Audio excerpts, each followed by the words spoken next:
It was overwhelming for me, just that moment to see your face on TV and see Charles Barkley and old Kenny Smith guys talking about you. But Marshall was great for me, where I still got a lot of close friends there. Coach Greg White taught me how to be a man and be a professional. So let's talk about the Marshall years. So Marshall University is in West Virginia, coming out of high school, player of the year, entering into Marshall.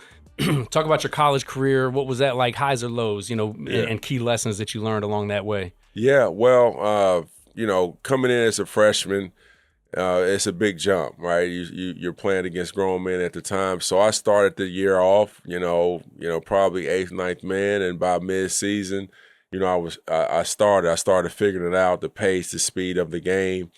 And then, I had a great summer, right? I got stronger.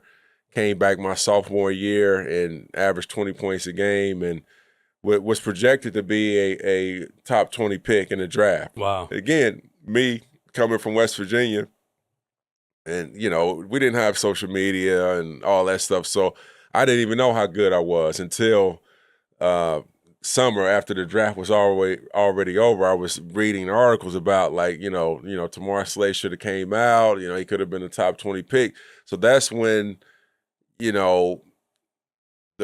that's the first time in my life I actually thought like the NBA was something that I could attain. Because I just had my head down, was just trying to win a MAC conference championship. Yeah. That's all I was focusing on. So that introduced me to a whole new world.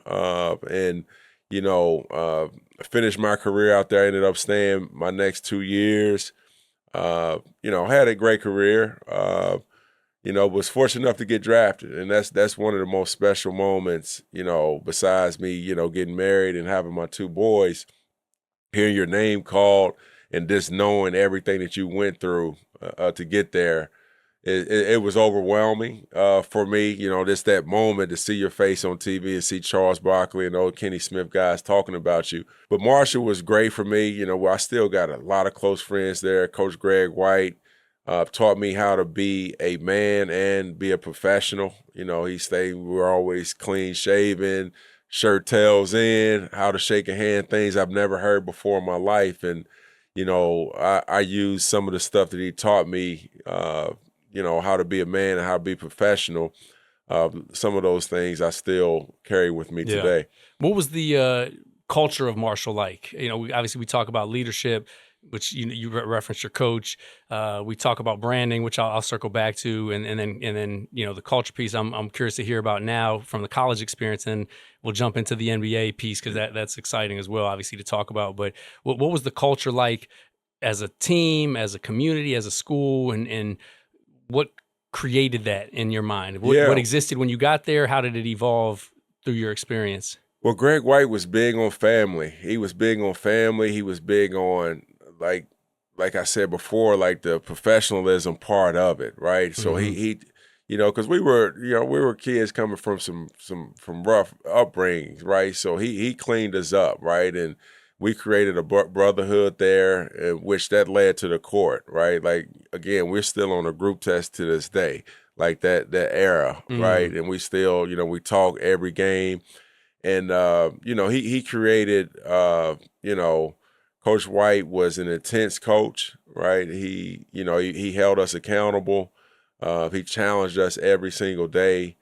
And but again, he was just, Coach White was that coach that taught us how to be men off the court more than even on the court. Did that take getting used to for yourself and or your teammates? Were there some guys that just couldn't accept that pressure or that accountability? Yeah. Or was it very clear from day one, like he has our best interest in mind. He's helping me become better, and therefore I'm going to listen. Yeah. Well, some of us bought in, some of us didn't. Some of those guys that didn't, couldn't understand why he was saying those things didn't last too long. But, I bought in. I bought into it because, again, I knew that he cared about me. I knew he had my best interest at heart.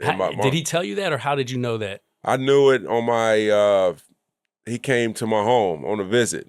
He came to my home on a visit, and he sit down with me in my living room. And when I saw my mother crying with some of the stuff he was saying, again, like I pick up on little things like that, and I was like, oh, this is where I need to go play, because no other coach had my mother in tears like that, right? So, she gave me the okay, like these guys are genuine, so that's where you should play. Yeah. And yeah. So he, like I still talk to Coach to this day. Like I think the word you use, care and trust. I mean, trust and care.